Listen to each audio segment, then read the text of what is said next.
આજથી 2 દિવસ પહેલા હું અમદાવાદ ન્યૂઝ રૂમ ચેનલમાં એક ઇન્ટરવ્યુ આપવા ગઈ હતી. મારી સાથે જે ઘટના બની છેલ્લા 2 મહિનાની અંદર 4 મહિનાની અંદર બધી જ વાત મેં મારી ત્યાં જણાવી. એ વિડીયો ગઈકાલે રાતે 8 વાગે એ લોકોએ લાઈવ કરેલો છે. એ પછી વિડીયો મેં આખો જોયો. એમાં પ્રદીપ ભાખર એવું કહે છે કે મેં આમને જોયા પણ નથી અને હું આમને ઓળખતા પણ નથી. તો પ્રદીપ ભાખર, તું મને ઓળખે છે કે નહીં, તે મને જોઈ છે કે નહીં, એ વસ્તુનું પ્રૂફ મારી પાસે છે. આ વિડીયોના લાસ્ટમાં એ બધા જ એવિડન્સ સાથે તમે બધા જોઈ શકશો કે પ્રદીપ ભાખર મને ઓળખે છે કે નથી ઓળખતો. જો તું મને ન ઓળખતો હોય તો ગીર પેલેસ રિસોર્ટમાં તું મારી સાથે શું કરતો હતો? એ પછી પણ ના ઓળખતો હોય તો બગસરા તારી ઓફિસમાં અમે લોકો ત્યાં શું કરતા હતા? જો હજી ના ઓળખતો હોય તો તારી અને મારી વોટ્સઅપ ચેટના સ્ક્રીનશોટ મીડિયા સુધી કેવી રીતે પહોંચ્યા? આ બધી વસ્તુમાં એકનો એક ખુલાસો કરવા માટે મારી પાસે બધા પ્રૂફ છે. બીજી વસ્તુ, તું એમ કે છો કે હું આને ઓળખતો નથી કે મારે આની સાથે કઈ છે નહીં, તો આપણે લાઈવ મેડિકલ ટેસ્ટ કરાવવા તૈયાર છીએ.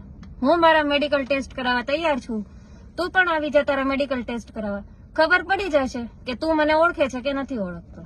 પ્લસ બીજી વસ્તુ, મારા પતિનો વિડીયો અત્યારે વાયરલ થઈ રહ્યો છે, જેમાં એ મારા વિરુદ્ધમાં, મારા ફેમિલીના વિરુદ્ધમાં બધા એવિડન્સ આપીને બોલે છે કે આ ટોટલી વસ્તુ ખોટી છે, આ લોકો સાચા છે, મારી વાઈફ ખોટી છે.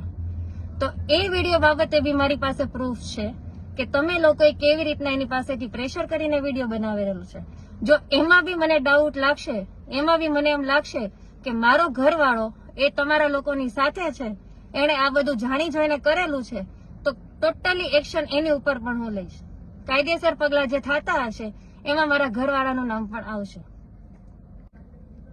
આ બધી વસ્તુ બન્યા પછી કાલે રાતથી 12 વાગ્યાથી લઈને મારી ઉપર જેવી કાકડિયા તરફથી સમાધાનના ફોન પણ આવે છે, રાજકીય પક્ષો દ્વારા પણ મને ફોન આવે છે કે તમે સમાધાનમાં બેસી જાઓ અને આનંદ કાકડિયાનું નામ કાઢી નાખો.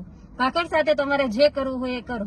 પણ નહીં, હું કોઈ સમાધાનમાં બેસવાની નથી. હું જેમ 2 મહિના જેલની સજા કાપીને આવી છું એમ જ મારે આ લોકો જેલના સળિયા પાછળ જોઈએ. મને એટલો વિશ્વાસ છે ન્યાયતંત્ર ઉપર કે મને મારો ન્યાય મળશે. રાજ્યના મુખ્યમંત્રી સુધી મારો આ વિડીયો પહોંચે એવી હું આશા રાખું છું.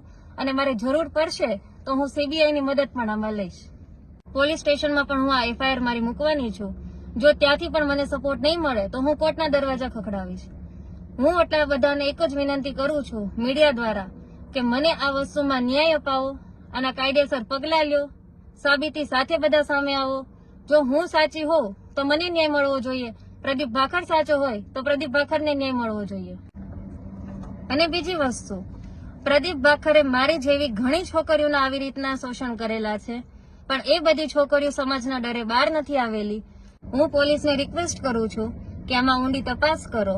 જો હું ખોટી હોઉં કે ભાખર ખોટો હોય તો અમારા બેના મેડિકલ લાઈવ ટેસ્ટ કરાવો, અમારા બંનેના લાઈવ લોકેશન ટ્રેસ કરાવો. હશો તો અમે બંને સાથે જ હશું. બેંકોક એ મારા સાથે આવેલો છે તો એની લાઈવ લોકેશન ટ્રેસ પરથી એ પણ ખબર પડી જશે કે એ બેંકોક હતો કે નહોતો. મારી પાસે ટોટલી પ્રૂફ છે કે બેંકોક હતો. પ્લસ બીજી વસ્તુ, ફામે બી એ મારી સાથે હતો, એનું લોકેશન બી તમે ટ્રેસ કરાવો.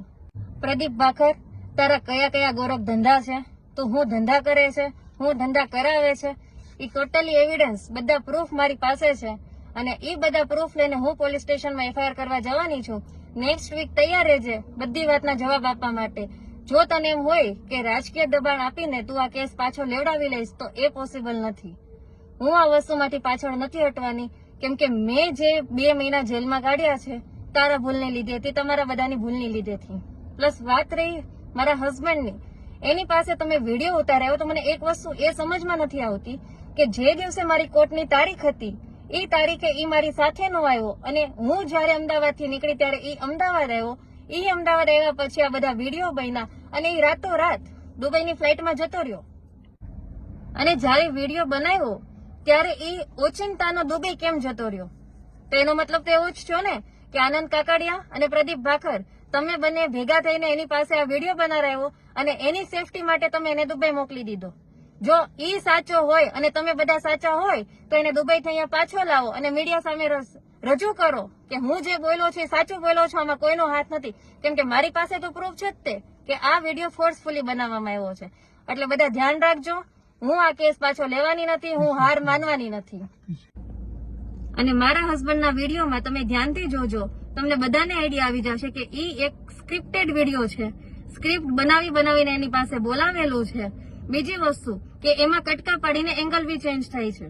તો જે સમજદાર વ્યક્તિ છે એને તો ખબર પડી જ ગઈ છે કે આ વિડીયો સ્ક્રિપ્ટેડ છે, એની પાસે ફોર્સફુલી બનાવેલો છે. અને હજી કહું છું કે જો ફોર્સફુલી નહીં બનાવેલો હોય તો કાયદાના જે પગલા છે એ મારા હસબન્ડ તરફથી પણ લેવામાં આવશે. હું એની તરફ બી આ કેસ કરવાની છું જો આ વાત સાચી નીકળી કે એને એની મરજીથી વિડીયો બનાવ્યો છે તો.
અમારી તમામ માહિતીથી અપડેટેડ રહેવા માટે જોડાયેલા રહો ત્રિશુલ ન્યૂઝ સાથે.